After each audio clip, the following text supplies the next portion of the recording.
Tudo bom, pessoal?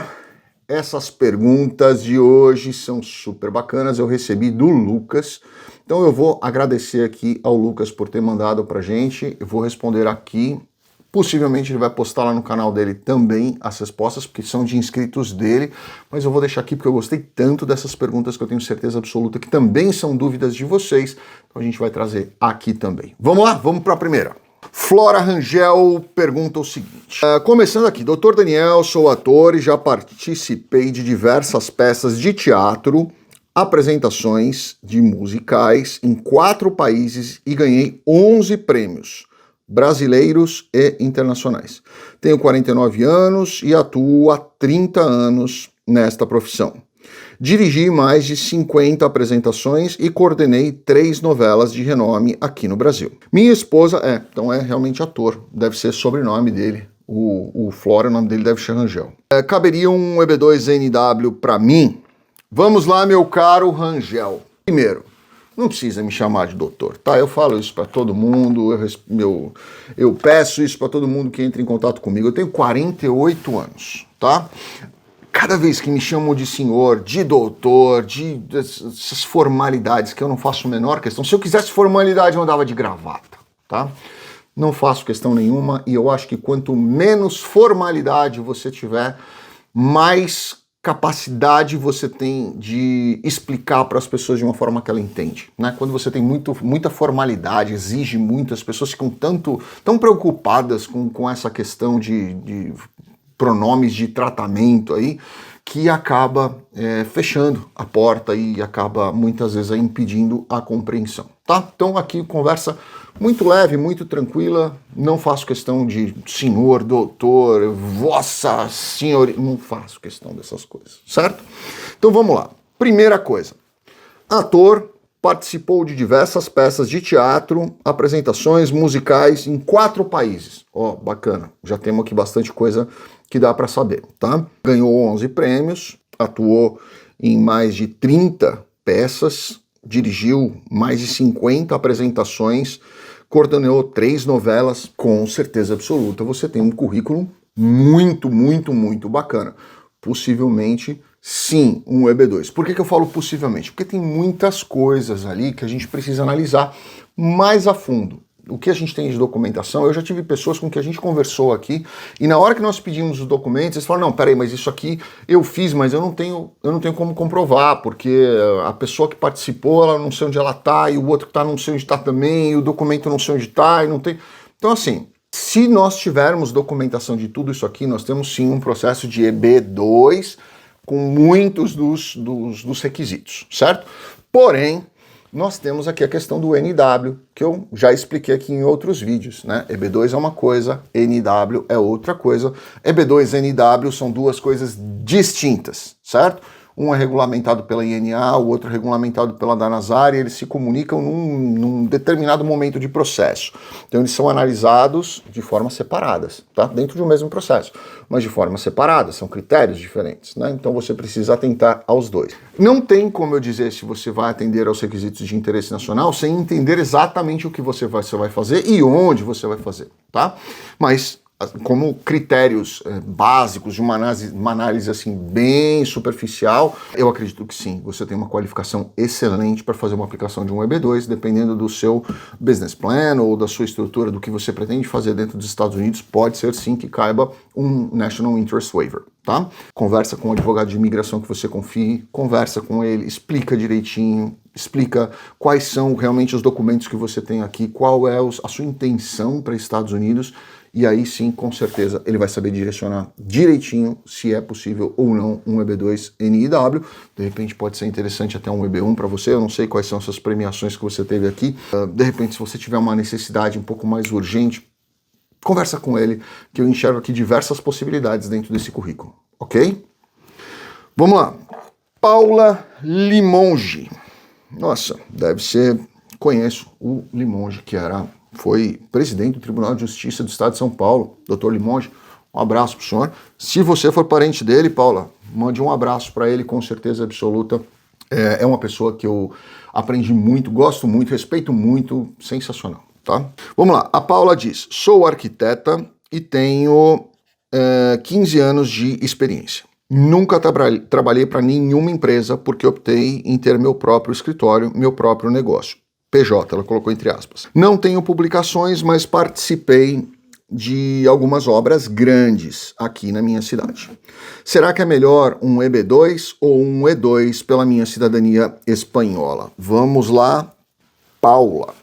Vamos lá. Paula, é o seguinte, excelente pergunta essa, tá? Bom, se você tem critérios para um EB2, esquece o E2, definitivamente, tá? Por quê? O E2, ele é um visto, ou seja, como visto ele é temporário e ele, obviamente, vai te dar o prazo de um visto, que é 5 anos, com status bienal, o E2, certo? Pela sua cidadania espanhola. Ele não vai te levar a um green card. E depois, quando você já tiver solidificado e tudo mais, você vai ter que gastar novamente para pedir um EB ou qualquer um outro que vai te migrar para um green card. Então, se hoje, no dia de hoje, isso é importante você entender, não é daqui 5 anos, tá? Não adianta você usar um EB, a documentação que você vai ter daqui 5 anos. Não, é D0, é o que você tem hoje. For suficiente para a aplicação de um EB, vá no EB, definitivamente. Vai ser mais barato, vai ser muito mais objetivo e vai ser muito mais preciso para o que você precisa. Mas vamos lá, o fato de você ter experiência de 15 anos, com certeza é um ponto muito positivo.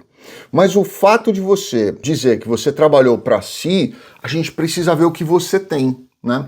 Dessas obras grandes que você falou, o que você assinou de ART, o que você tem aí de estrutura, o que você tem efetivamente de documento comprobatório dessa qualidade toda que você teve na sua carreira, aí sim é capaz de caber um EB2. Então minha sugestão para você, conversa com um advogado de imigração, já com essa documentação na mão, separa tudo isso, conversa com ele, mostra para ele, deixa ele enxergar se realmente é possível.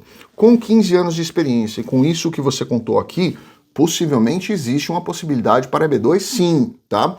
Mas para que realmente seja diagnosticado e direcionado para algo mais sólido, conversa com o advogado de imigração e ele vai saber direcionar para você se é melhor você ir pelo EB2, o que eu particularmente acredito que seja, ou se de repente falta documentação para um EB2, é melhor você ir para um E2 antes do EB2, tá? Lembrando, E2 não dá green card, então seria gastar 2 vezes. Se você tiver critérios para o EB2, vá no EB2. Se você não tiver critério para o EB2, não vá no EB2, senão você vai gastar o dinheiro do EB2 para aplicar um E2 e depois voltar para o EB2, entendeu? Então procure aí um advogado que você confia, alguém que você tenha ciência de que essa pessoa saiba realmente o que ela está falando e ela vai saber te explicar isso olhando a sua documentação em mãos, ok? Boa pergunta, muito boa pergunta. Sofia de Paula, né? Que legal o nome dela. Imagina se a mãe dela se chamar Paula mesmo, que engraçado deve ser. Qual é o seu nome? Sofia de Paula. Minha mãe se chama Paula. Sou policial. Desculpa, Paula, foi só uma brincadeira. Eu acabei de ver que você é policial aqui, não leva mal, tá? Foi só brincadeira. Se a sua mãe chama Paula, é legal. Isso é divertido mesmo, tá? Mas vamos lá. Sou policial desde 2009, formada em Direito, com especialização em Segurança Pública. Boa. Participei de algumas operações que tiveram muita notoriedade, mas nunca apareceu meu nome na mídia. Isso acontece muito com policial. Muito, Sofia, muito. A gente tem muitos clientes policiais, isso acontece muito. Você vê aí uma prisão da Polícia Civil, você vê uma prisão da Polícia Militar, você vê uma operação da Polícia Federal, mas aparece a operação da Polícia Federal e não o nome do policial especificamente dito, né? Mas isso é importante, você saber se você tem capacidade de documentar isso. Você pegar aí, eu não sei, você não disse que tipo de polícia que você participa, né? Você não falou se era militar, federal ou civil, mas é importante você chegar aí para o seu primeiro superior e já pedir para ele, olha, lembra que eu participei dessa operação? Conseguimos uma carta aqui sua dizendo que eu participei dessa operação, minha atuação foi XYZ, eu tive tal resultado e que isso impactou dessa determinada forma aqui na operação.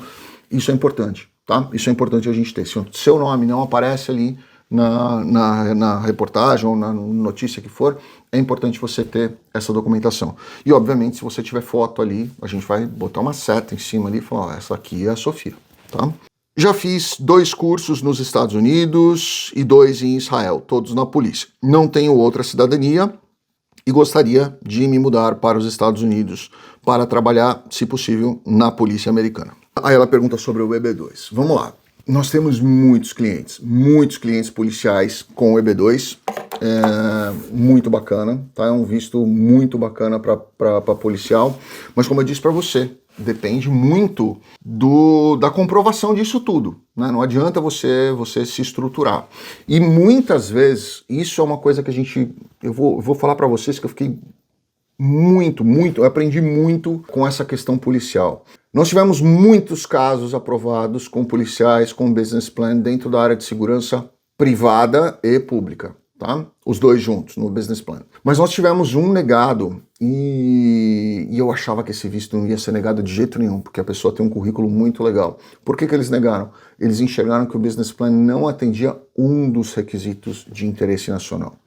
Pode ser uma coisa extremamente pessoal do agente que fez ali a análise do processo? Pode. Faz algum sentido para mim aquilo que ele falou? Honestamente, não, tá? Mas é uma coisa que a gente tem que tomar cuidado nos casos de policiais. Entender que aquilo que ele está fazendo realmente está tão claro e nítido que é realmente de interesse nacional, porque se a gente deixar uma possibilidade de uma interpretação diferente dentro daquilo que ele vai fazer, o agente pode enxergar que aquilo ali não é interesse nacional, tá? E aí pode ser um problema. Então, vamos focar nisso, de novo, vou dizer, converse com o advogado sobre o seu caso. Não dá pra gente tomar de uma forma abrangente e imaginar que todos são absolutamente iguais, não são, né? Mas vamos focar nisso e entender. O currículo que você tem, sem dúvida, perfeito, muito legal, tá? Mas vamos focar no seu caso especificamente, na questão do business plan. O que você vai fazer dentro dos Estados Unidos, eu acho que pode ser esse aí a cerejinha do bolo para o seu processo, certo? Leonardo Perrone. Toledo, conversei com 3 escritórios, os valores para EB2 são muito diferentes. Ainda não falei com o seu escritório, mas queria saber se essa diferença é normal. E entre eles chega de 4 a 5 mil dólares entre um e outro. Qual o custo do processo com vocês? Leonardo, eu tento ser muito transparente com os nossos clientes, tá? Quem tenta fazer processo conosco, quem vem falar conosco, não acho que deva comparar com as pessoas mais baratas, porque cada um tem o seu custo, cada estrutura tem o seu custo. Eu sei o quanto eu gastei para me formar, me graduar e continuar estudando, eu sei o quanto eu gasto, né? Eu acho que eu já falei isso aqui num vídeo, mas a minha conta de livros, só livros, todos os meses, ela não é menor do que $1.000. E eu leio muito, eu estudo muito, eu foco muito dentro dessa questão de atualização, né? A Cris tem 33 anos de experiência como advogada, né? O Bob ele pegou o bar dele em 1975, eu nasci em 1975. Então, assim, não espere que tenha amadores dentro do escritório, não tem. E o custo disso é muito alto, né? E se for para dizer que tem algum amador dentro do escritório, sou eu que sou o mais novo de todos eles. Mesmo assim, eu tenho 20 anos de experiência. Não dá para comparar uma empresa de consultoria com um escritório de advocacia. Essa já é uma situação. Segundo, não dá para você comparar o currículo de uma pessoa que começou a trabalhar com imigração há 1 ano, 2, 3, com uma pessoa que trabalha com o que menos tempo tem dentro do escritório é 20 anos. Então, não dá para comparar uma coisa com outra, são coisas distintas, né? Tô dizendo que essas pessoas são ruins? Não estou dizendo que eles são ruins. Estou dizendo para você que cada um sabe o quanto custa o tempo que ele colocou para ter a resposta e o resultado que eles colocaram. Você não vai ver a gente fazendo propaganda dizendo que nós temos 99% de aprovação, 100%, eu vi uma moça agora, 100% de aprovação. Primeiro, porque isso é mentira descarada, não existe isso. Segundo, porque isso é ilegal, né? Nenhum órgão de classe permite que um advogado de verdade faça esse tipo de propaganda. Não pode fazer, é proibido. Então, se está fazendo, pode ter certeza que não é advogado. Quem fala isso, pode ter certeza, não é advogado. Senão já teria um problema gigantesco nas costas. E terceiro, né, você acreditar numa situação dessa, tem que estar muito disposto a morder o anzol na primeira fisgada, porque não é assim que funciona, tá? Então, dá uma olhada direito, vê direitinho quem são as pessoas, vê direitinho o que essas pessoas têm de bagagem. Quer dizer que você vai ter 100% de certeza de aprovação num caso desse? Lógico que não. Pelo contrário, advogado sério nunca vai te garantir nada de resultado porque ele legalmente não pode fazer isso. O trabalho do advogado é fazer a orientação e escrever o processo da melhor forma possível dentro daquilo que ele tem de documentos na mão. Isso é um cara que está jogando honesto com você. Essa é uma pessoa que está jogando limpo com você. Qualquer outra situação é criar fumaça para fisgar o peixe e botar o dinheiro no bolso. Problema seu, tá? Então, acho que seria legal você ver cada um e analisar o que você busca. Nosso processo, eu não sei te dizer valor, porque depende do... Nós não temos um produto de prateleira. Todo mundo vai usar telefone preto. Não é assim que funciona. Então, nós calculamos de acordo com o número de pessoas, o trabalho que aquele tipo de processo vai nos dar, a quantidade de horas que nós vamos ter que colocar ali, a quantidade de pessoas que nós vamos ter que colocar ali, a estrutura do business plan, porque muitas vezes a gente vai ter que participar de várias reuniões ali, dependendo da complexidade. Então, eu não acredito nessa história de linha de produção. Tá? Já falei isso várias vezes aqui. Então, vê direitinho aí. Geralmente, flutuar aí 4, 5 mil dólares... Se você for escolher um escritório bom, tá? E a diferença estiver aí entre 4 e 5 mil dólares, é normal. Agora, se você pegar uma empresa de consultoria e for contratar com um escritório ruim de advocacia, essa diferença vai ser maior de qualquer jeito, tá? Porque o advogado ele tem uma série de custos, e inclusive o custo que ele gastou com ele mesmo, que é muito maior do que alguém que vai preencher formulário e fazer copia e cola de um template de protocolo. Certo? Lira Martins.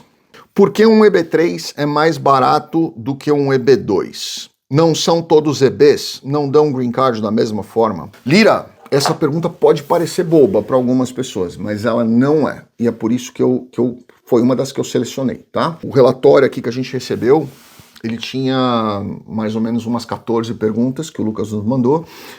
Eu selecionei aqui metade dele, certo? Então, justamente por isso eu gostei da sua. Porque o que acontece?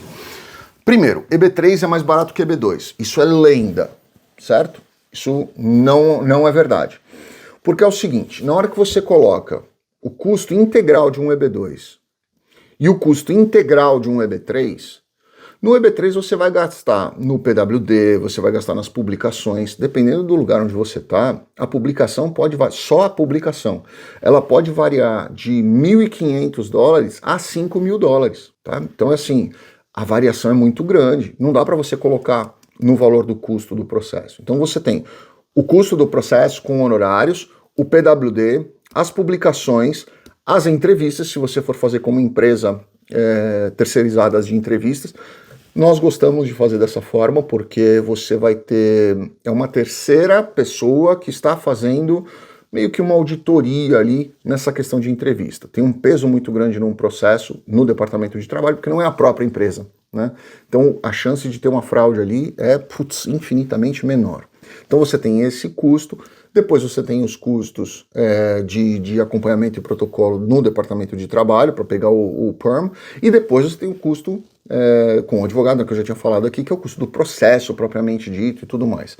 Então, assim, é lenda essa história de que um EB3 vai sair no custo final, lá no final da conta, que ele vai sair mais barato do que um EB2. Não vai, tá? Mesmo que seja o empregador que esteja pagando um EB2 ou um EB3, o EB3 não vai sair mais barato do que um EB2 no custo final ali. Além de demorar mais, inclusive, tá? Mas não é a mesma coisa, porque, por exemplo, se você for pegar um EB1, um EB2, um EB3, você vai ver que são valores diferentes. Ah, mas podem flutuar bastante. Podem, depende do tipo de aplicação. Mas quando você vai para um EB4, que é um visto religioso, ele já é absurdamente mais barato. E aí, quando você vai para um EB5, que é um visto de investimento, aquele que você faz um investimento de 800 mil a 1 milhão e 50, dependendo do tipo de EB5, você vai para um custo muito mais alto. Então, quer dizer, não é por ser EB que é tudo igual, tá? Não é. Eles flutuam, cada um é um processo, cada um tem uma demanda diferente, um custo de hora diferente, uma quantidade de horas diferente. Então, são diferentes, sim. Isso é normal acontecer. Certo? Vamos lá, mais uma. Arnaldo Cuboy. Eu lembro, eu vi seu sobrenome aqui, eu lembro quando eu era estagiário do Ministério Público em São Paulo, teve um processo contra eu não lembro se ele era chinês, coreano, era alguma coisa assim, tá? O nome dele era Sumiu, S-U-M-I-U, e o sobrenome era Kuboi, igual o seu, K-U-B-O-Y. E estagiário, né? Estagiário é aquela coisa terrível, né? A gente fazendo a piada ali dentro, e era Ministério Público Criminal. Eu acho que ele tinha sido vítima de roubo na loja dele, foi alguma coisa assim. E a gente falando, o seu sumiu, ele deve ter sumido com essas coisas aí, ele sumiu até com o boi, como vai dizer que foi roubado? Não foi assim. Desculpa, brincadeira à parte, né? Estamos falando do seu sumiu, Arnaldo, não vi se é policial também, mas vamos lá. EB2NW para missionário, desculpa, Arnaldo. Desculpa, você é missionário, cara, desculpa. EB2NW para missionário com 25 anos de experiência em 3 países. É possível? Arnaldo, é aquele negócio, né? O EB2, principalmente dentro da figura dele do NW, ele passou a ter aí ele passou meio que ser uma aspirina, serve para tudo, né? E um monte de gente começou a criar expectativa em cima disso, e hoje qualquer coisa que você fala, principalmente com pessoas que nunca estudaram INA, nunca estudaram legislação de imigração, eles falam que EB2 cabe para tudo, né? E não é bem assim, né? Lembra que eu falei na questão anterior do EB4? Depende. Então pode ser que... definitivamente a questão aí de religiosa para um EB2 eu não enxergo. Pode ter pessoas que enxergam, né? Tem gente que olha aí, por exemplo, um jardineiro, e ele olha o jardineiro ali como se fosse um artista de paisagismo tântrico, mega intergaláctico, de acordo com a rotação do Sol, e que a forma com que este artista consegue ali mexer com as flores, a forma da energia captada ali pelos raios intergalácticos acaba estimulando a reprodução da borboleta africana, tá? Então tem gente que coloca esse monte de baboseira em processo. Eu parto do princípio que o agente de imigração, o cônsul, eles são pessoas inteligentes, eles vão olhar isso e falar assim, não, tá? Mas você gastou o seu dinheiro e acreditou nessa baboseira. Eu não acho que seria legal.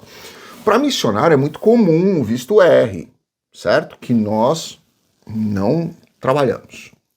Se você quer tentar um visto R, já nem tenta conosco, porque assim, eu prometi para Deus que eu não faria mais visto R na minha vida, depois de um caso que a gente teve aí com 40 missionários e pastores em 2016, se eu não me engano. Foi uma loucura aquilo. Mas eu optei por não fazer mais. Mas talvez aqui, um EB4, dependendo da estrutura que você tem, eu não sei. Então a melhor coisa é você conversar com um advogado de imigração que você confia. Ele vai ver se há possibilidade de repente te enquadrar em uma dessas possibilidades de visto religioso, e aí sim estruturar um planejamento para você, certo? Conversa. Eu tenho certeza que você vai colocar mais coisas ali que são importantes, porque do jeito que você colocou aqui, fica muito vago para de repente eu te direcionar para uma situação ou outra. Certo? Muito obrigado a todos, muito obrigado a vocês, muito obrigado ao Lucas. Lucas, obrigado de novo por mandar as perguntas. A gente vai tentar gravar um outro vídeo com as outras 7. O que vocês tiverem de dúvidas, deixem aqui, a gente vai respondendo também. Fiquem com Deus. Obrigado. Abraço.